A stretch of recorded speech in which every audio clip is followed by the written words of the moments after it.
back to my channel. For those of you that are new here, my name is Hannah, and today we're going to be going over all of the books that I read in February, which I know everybody is saying it, but you know what? We're going to reiterate it because it's true. February just flew, like absolutely flew by. I can't believe we're already in March. I'm really excited about it because I'm tired of the cold, but I couldn't believe it. So anyway, we're gonna jump right into all these books. We're gonna start off with the ones that I don't have physical copies of. The first is gonna be The Favorites by Lane Fargo. I listened to this on audiobook. You guys, this was such a good book. This was a 5-star read. I jumped onto this one because everybody was raving about it, and they're like, you need to read this, the audiobook's fantastic. I was like, you know what, we're gonna give it a shot. It was in fact fantastic. They're not lying to you. Everybody that's raving about it, it's incredible. And it's about these two ice dancers that grew up together. They started skating together and they have this relationship. They're from sort of like the wrong sides of the tracks. They don't have the money that most of the skaters do in this competition world, and they're trying to make their way. And it tells their story starting out and going through the training process, getting attached to a coach and a sort of like not an academy, but like a training program that puts them on the fast track to the Olympics, and all of the nitty-gritty details and the drama, the absolute drama that happens in this professional sports setting. And it's messy, it's dramatic, it's over the top, it's everything that you would want it to be. And the audiobook's great because it has like a full cast of characters, and the book itself follows sort of like a documentary style for their story. So there's like the documentary and everybody's putting in their own opinions, and then there's the narrative that the main female character is telling, because it's kind of like a no, like this is what happened.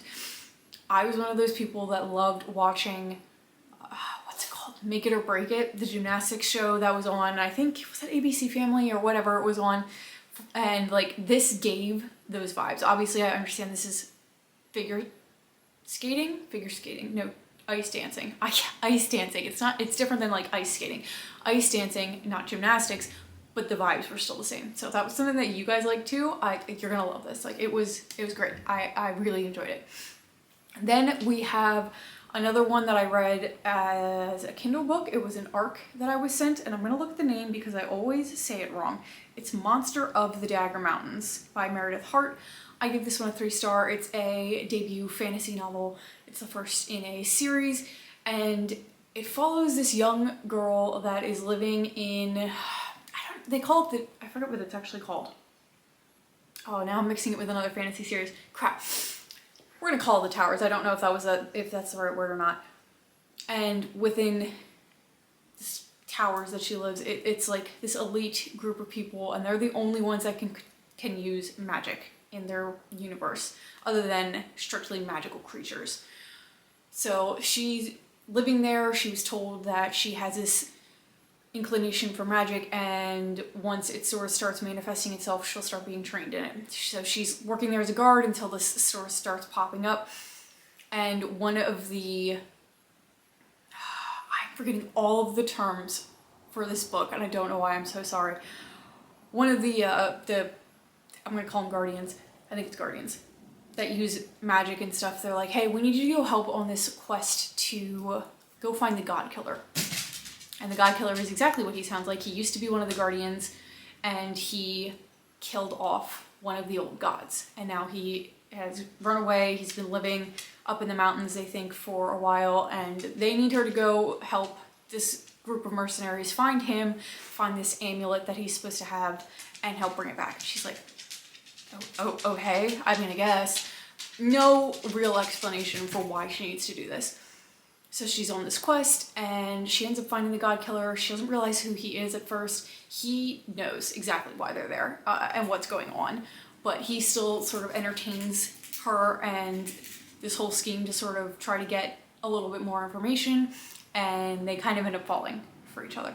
And none of that's really a spoiler. It's pretty much on the premise of the book.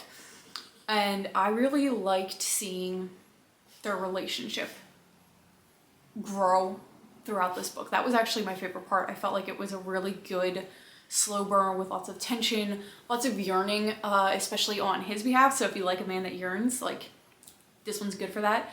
I'm really excited to see if the second book builds on the world more, because I felt like it was really slow moving as far as the world building went, like trying to understand where they get their magic from, why nobody else has access to this, what the rest of the world around them looks like. You get a lot near the end that makes it really intriguing, so I am excited to see the second one. Like I said, this is a debut novel. It's available on Kindle Unlimited, and I did really enjoy it, so I would strongly recommend, like I said, especially if you like a guy who yearns. So then we're gonna get into all of the physical books that I read. Just pull them off my TBR cart. First up, we're gonna have one that technically is a DNF, but I'm counting it anyway because I read a decent amount of this, and that is The Legend of Sleepy Hollow and Other Stories by Washington Irving. I read The Legend of Sleepy Hollow, and I also read, what's the other big one? Rip Van Winkle is another one of his really popular, famous short stories. And then I did read quite a few of the other ones throughout here. They just got really, really boring. Like, this is a time period where so many people were just writing a lot of short stories about nature and the colony, like, not even colonization, because it's like, it's the States at this point, but like, it's just about America or about England and about the differences, and it just, it's boring to me, and I'm sorry, I tried, but I don't want to keep forcing myself to read classics just for the sake of being able to say I read the classics. Like, I genuinely tried, and I'm willing to put myself through a little bit more for them because they're so different, but this year I am really not going to try pushing myself through them if I just don't enjoy them. So technically a DNF, and speaking of DNF, we might as well go to one that it was an absolute DNF, and that is The Time Traveler's Wife. Now, I didn't know much about this story other than he's a time traveler. I know that it's a really popular movie and that everybody seems to love it. It says that this is a soaring celebration of the victory of love over time. I fully expected to be really into this book and absolutely love it because everybody else seems to love it. So I found the audiobook was free on Audible. I was like, you know what? I don't have an audiobook going right now. Might as well listen to this even though it's not on my TBR for the month. Like, obviously it was on my physical TBR. I had the book. I got less than an hour into this and was so disgusted that I had to put it down. I cannot understand why people rave about this book because it's grooming. It's 110% grooming. He goes back in time and she's 6 years old, and he goes to this place where I guess throughout all of the different times that he jumps back and forth or whatever, this is their meeting place. And he goes there and he realizes very quickly that she's 6, or guesses that she's 6, which she is, and that she has no idea who he is. Like, this is before they've ever met. And he kind of tries to hide from her because he has no clothing on, because apparently he time travels without clothing. And she ends up finding him because he's not very good at hiding. And he proceeds to have an entire conversation with her while wrapped only in a towel that she gives him. And it's this whole thing about how, oh, we're gonna know each other, we're gonna be friends, it's okay, you don't have to worry about me. Like, no, get the F out of there. What are you doing talking to a 6-year-old without clothing on, telling her that one day you're gonna be really good friends or more than friends? I don't even remember what exactly he says. That bothered me. But I tried to be like, okay, maybe it's just that one scene, it's not that big of a deal. The next one is her POV in a 6-year-old mentality, gathering her dad's clothing to put in this spot that they go. That way when her new friend comes and time travels, he'll have clothing there. And she's talking about how it smells like dad.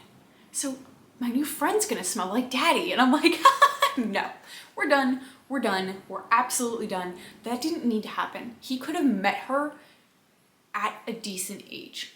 Like, now all it is him going, oh yeah, we're gonna be married. It's gonna be okay. I'm not doing anything with you until you're 18, but I'm telling you all of this as you're a child, and I'm a full-grown adult, and I'm not even wearing clothing really in the first scene. And like, no. The author didn't need to do that. They 100% could have met when it's a more respectable, not disturbing age where she, you know, she's an adult, but she didn't. And it's just, yeah. Anyway, I'm gonna be done ranting about that. Yeah, we're gonna be done ranting about that. Then we're gonna go into one that kind of is similar-ish vibes. And if you know, you know. And that's The Unmaking of June Farrow. I really want to enjoy Adrienne Young's books. I read 2 this month. This one, and I'll talk about obviously I'll talk about the next one probably next. But I just don't know. She has such atmospheric writing and I really enjoy it. But I was so confused reading this one. It kind of makes it seem like it could be like a bit of a fantasy or like a sci-fi because the main character's family's cursed and she's sort of trying to figure out why, and there's this door that keeps appearing. And I really wanted to like it. I really, really wanted to like it. But I was just so confused. And I think it's because of a plot device that's used in here that does tend to confuse me. I don't know if it's because it just wasn't written well or because it's a me problem. I don't really know, but I struggled. And I didn't really like the romance in here. It just didn't feel developed at all. I didn't see the connection. Really all I got from it was Adrienne Young has really atmospheric writing. So that was only a 3-star read.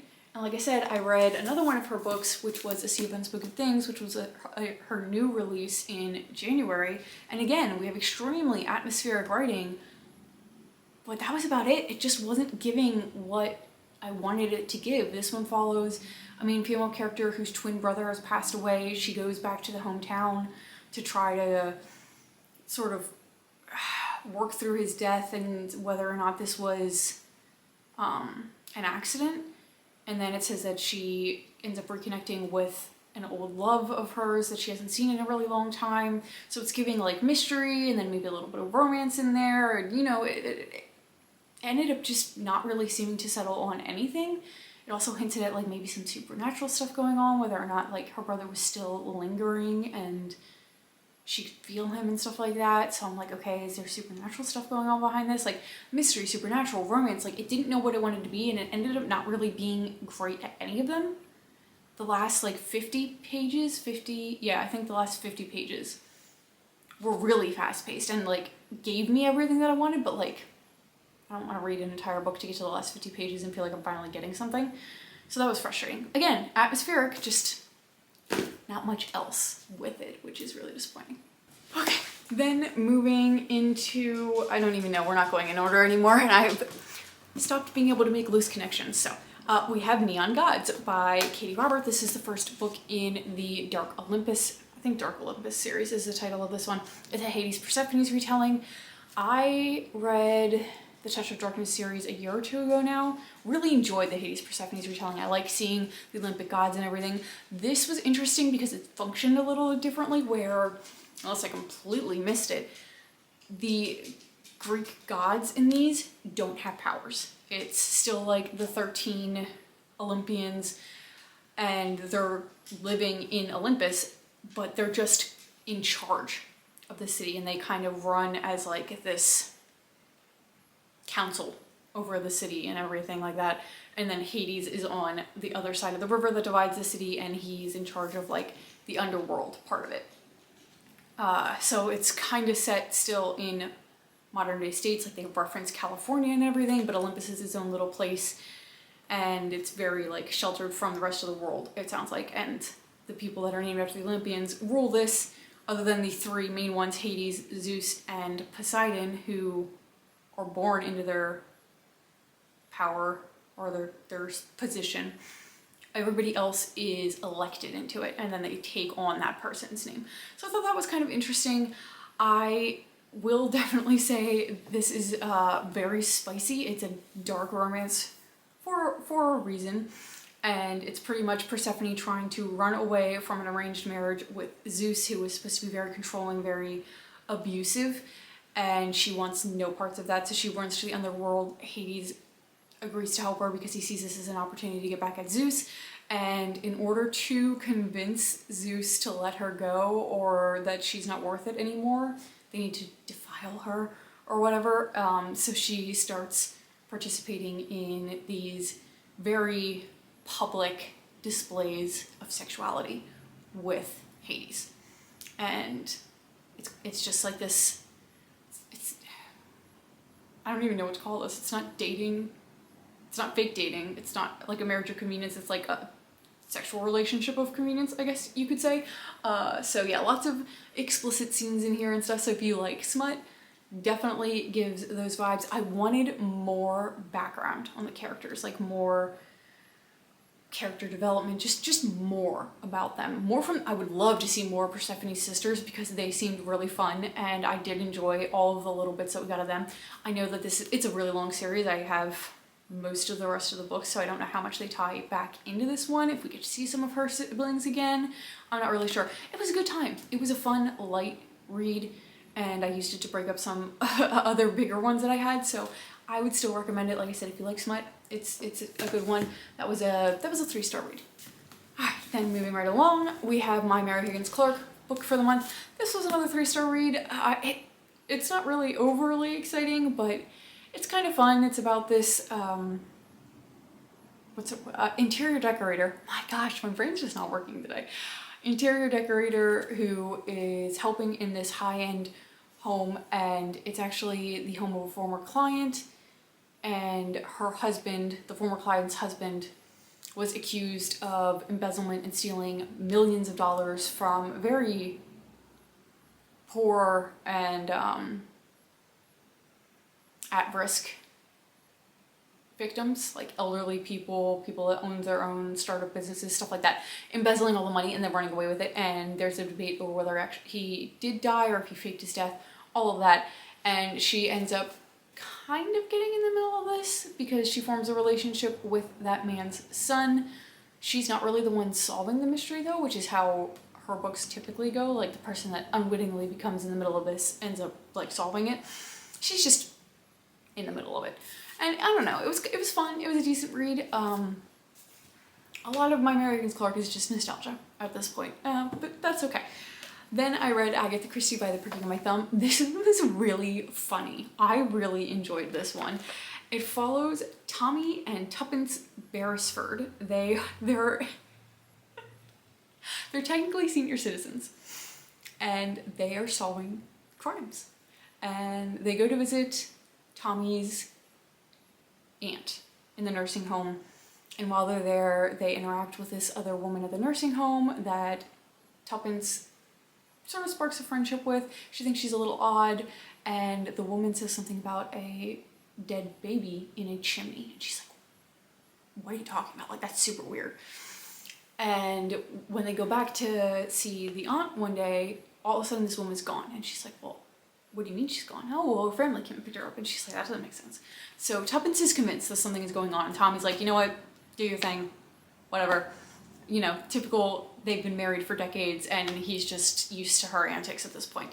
So she sort of launches into this investigation. It turns into this whole massive thing that you would never expect it to from reading that premise. And I really, really loved it. It reminded me of why I enjoy Agatha Christie books so much. And the new characters, following Tommy and Tuppence, they were great. They were hilarious. The banter back and forth between the two of them, because they're a married couple, and an older married couple at that, it's just funny. They just like nitpick back and forth with each other, and I was laughing. I was laughing while I was reading this. It was a really good time. So it was nice to have a really, really standout Agatha Christie book again. Then I tried to read Clever Little Thing. This was in a reading blog. It's in the same reading blog as A Sea of Unspoken Things. I don't think I mentioned that, but those are in the reading blog together. I did really try to get into this, but as you can see based off the dangling bookmark, I did not finish it. I'm counting it in this because right now I think it's a DNF. I might slowly work my way back through this, but I just don't know. It's supposed to be a psychological thriller about a little girl who might be possessed, maybe by her dead babysitter, but like the creepy vibes just weren't there. The psychologicalness of it wasn't there. It wasn't thrilling. It kind of just seemed like a helicopter mom who's losing her mind a little bit and just going nuts over being like overly protective of her kid. And I wasn't invested in it at all. So I gave up on that. I really, really don't know if I'm going to be getting back into that at any point. Then in the same reading blog, I read Grady Hendrix, Witchcraft for Wayward Girls. I was so excited to get into another Grady Hendrix book because I loved the Southern Book Club's Guide to Slaying Vampires, and I just knew I needed to get into more of his books. And when I saw he was releasing one this year, I was like, yeah, okay, well, that's gonna be it. Like, I need to read this. And I'm so glad that I did. The way that this talks about young women in, I think it's the 1970s, that are unwed mothers. They're pregnant, their families don't know what to do with them, so they send them to this home for pregnant, unwed women, and they leave them there. And they're expected to stay during the duration of their pregnancy, give their children up, and then go back to life as normal. And their whole lives are regimented while they're there, and it's just, they have no autonomy over themselves. And once they sort of get introduced to the idea of witchcraft, they latch on to it because they're like, maybe this could help us. And I loved the comparison, not even comparison, but just the way Grady Hendrix uses witchcraft and puts it alongside these girls that society blamed for a lot of things during that time period. And once you start looking at them side by side, you're like, wow, like they used to blame witches for everything, and they persecuted them, and there were all the witch trials and stuff like that. And then you have these girls. Now we don't hunt witches down anymore, but it's another way that society found to blame women and to hunt them down and persecute them for something that they didn't understand, that society didn't agree with, or for something that maybe, God forbid, called out the disgusting men in the lives for forcing these non-consensual relationships on the girls, and now the girls are suffering consequences with a pregnancy that they don't know what to do with. And it's just really eye-opening to just the continued evolution of the way that women are treated. And I applaud Grady Hendrix for his feminism and the way that he takes on these really tough topics as a male author, chooses to talk about them and does it in an absolutely astounding way. Like a male author taking on a book primarily about pregnancy, like bold move, but do it again because you do it so well. Like, it's incredible. And then of course, like, he throws in horror elements and stuff to keep it really intriguing, so it's not just purely like a historical fiction or anything like that. And the horror is in there. There's a lot of body horror surrounding pregnancy, so like, trigger warning on that if you're pregnant or want to be pregnant soon. But yeah, it was a 5-star read. I loved every minute of it. It was so good, so good. All right, then I've been rambling a lot. I'm so sorry. This is gonna be a long video, I have a feeling, guys. I read Bewitched by Laura. Oh no, I don't know how to pronounce this last name. Fallace, maybe. I'm not sure. And this was like a 3-star read. I wanted more from this. It follows a young witch who's trying to get into this coven and study more while there, but she keeps getting rejected because her powers, when she uses them, eat away at her memories. And the school is like, we just don't know if we want to take on the knowledge that you studying here would continue to decline your mental stability and your memories. And so they gave her like lofty goals to get in, and they're like, if you do something out of this world for like your, what is it called? Quest. It was like a spirit quest or whatever. And you get an animal, what's the animal thing? Animal thing. Oh, you're familiar. If you get a familiar, we'll let you in. So she goes to South America. She ends up waking up this old god named Memnon by accident, and just turning into a whole thing down there. He saves an airplane from crashing, all of this, and ends up getting in the school. Again, not a spoiler, it's on the back. So now that she's in the school, all these witches are showing up dead. And Memnon believes that she is his long dead wife who trapped him in the first place for centuries ago, and he's now obsessed with her, and he's followed her to the school. And since everybody is like, you don't have any good memories of what's going on, you don't have alibis, we think you might be part of this. He's like, I can help you. And of course she's like, I don't have anybody else to help me, so I'm gonna agree to this. I know I'm not explaining this great. The magic eating away their memories thing, and the whole plot with Memnon and the way that that works itself out, I think was really unique and could have been done in such an incredible way, but this wasn't quite it. Primarily because Celine irritates the crap out of me. She's very wishy-washy and just naive and a little bit insufferable. She just got annoying to read about, like really annoying to read about. And I wanted her to be a little bit more of a strong female character. I didn't really like the way that magic functioned in this. It didn't seem to have any set rules or anything like that. Like there were really intricate spells and then all of a sudden she could just think something super simple or whisper like some stupid little elementary school rhyme and magic did whatever it wanted. It didn't seem like there was a limit to what magic could do or how it could function or what needed to happen in order to make it work. It just always worked. And that kind of bothered me. I don't know. And then my mom himself with his whole like stalking her and the way that he ended the book out, there's a lot of redemption that needs to happen in the second book in order for me to like him. So that's a 3-star read. I think I'd still read the second one because I am curious to see where it goes. I just wanted more. I feel like it could have been such a great 5-star read with what she built, like the foundation of it. It just wasn't quite there. Just wasn't quite there. Book that was quite there though for a fantasy is A Fate of Wrath and Flame. And I fear that this is going to be another rambling one because this is confusing as heck to try to explain. I tried explaining it to someone very shortly after finishing it and it took me a little bit. And even just trying to read the back and explain it to you guys isn't gonna make sense.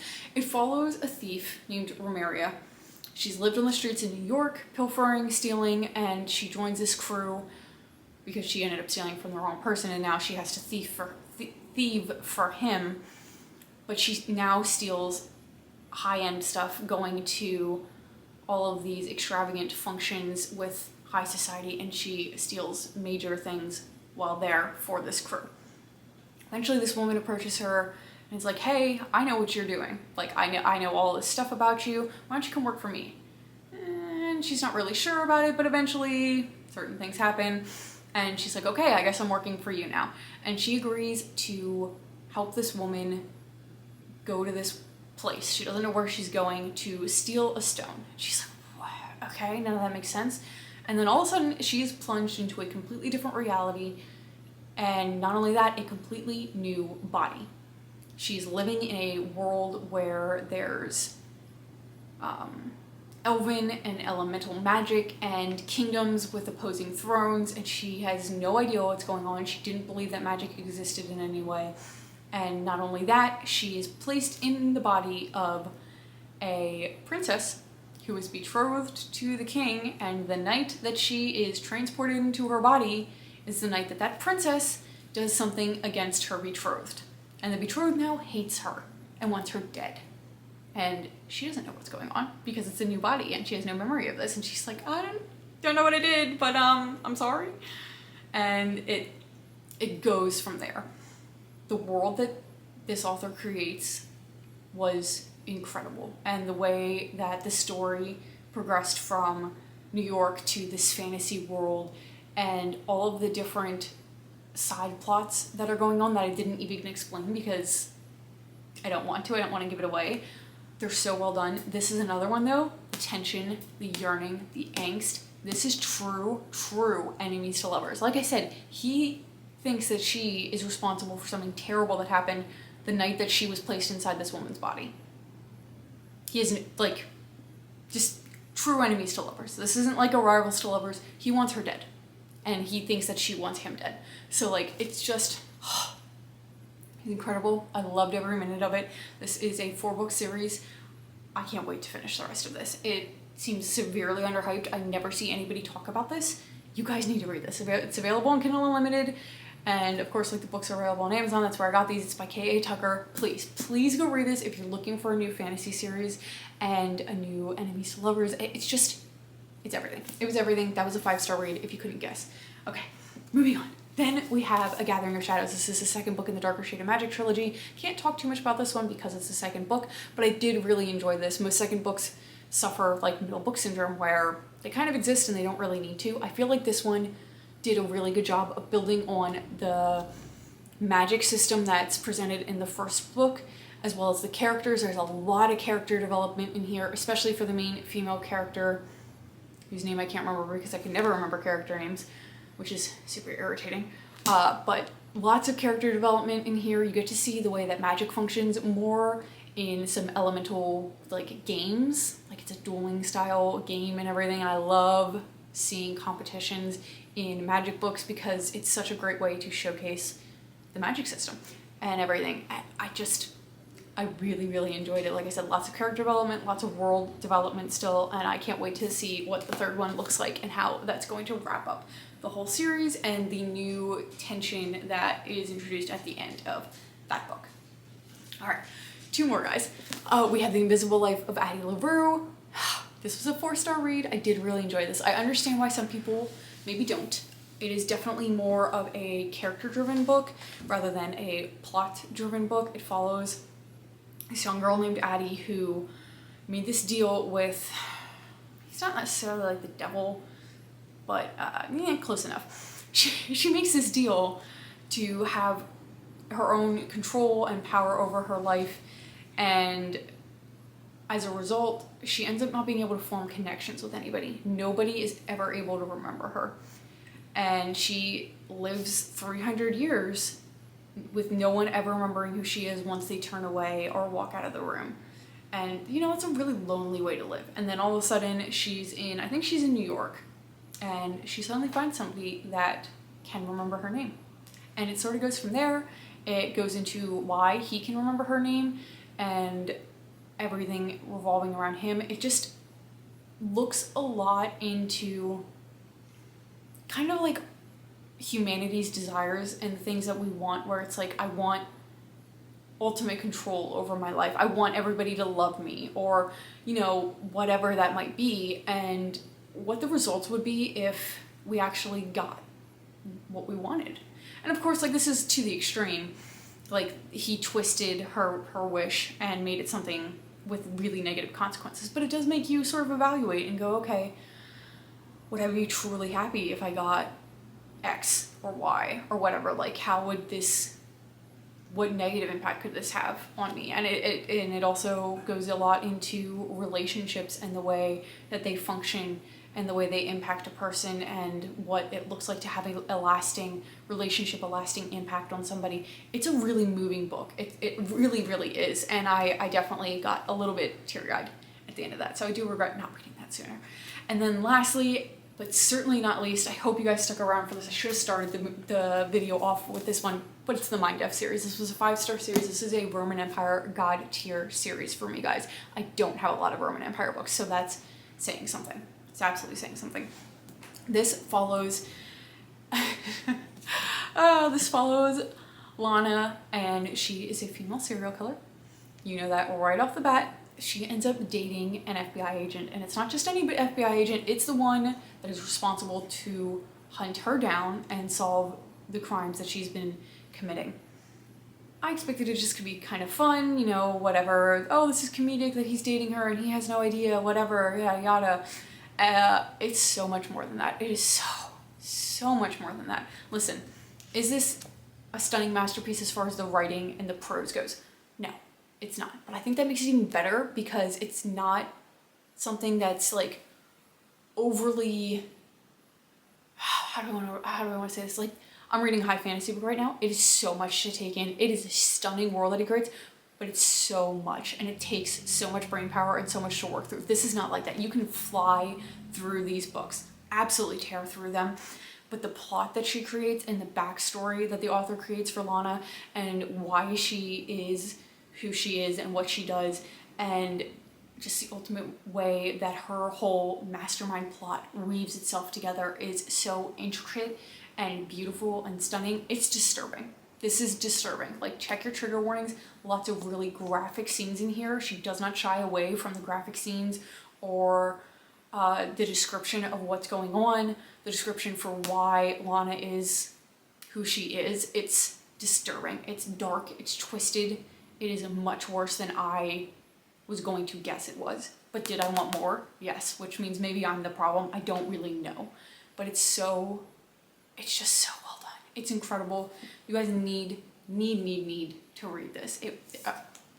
Like I said, I don't have a lot of Roman Empire books. This is it. Lana is the epitome of female rage, the epitome of we support women's rights and women's wrongs. Yeah, that's Lana. Like, it's incredible. So anyway, that is all the books that I read in February. I did start the first Mistborn book, so yay for me, finally started that. I haven't finished it, so hopefully I will have finished in March and I can talk about it in my March reading wrap up. But you know, I think it was a really good month. How many books was that?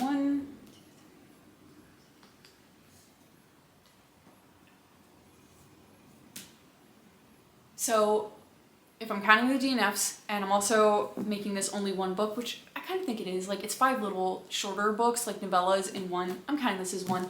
I read 16 books in February, which is really good for such a short month, so I'm pretty freaking happy with it. I hope that you guys ended up having a good March as well. Let me know your top read for, did I say March? I meant February. I hope you guys have a good March too, but I meant February. Anyway, let me know what your top read for February was. And yeah, like, comment, subscribe, all that good stuff, and I will see you again in another video very soon. Bye.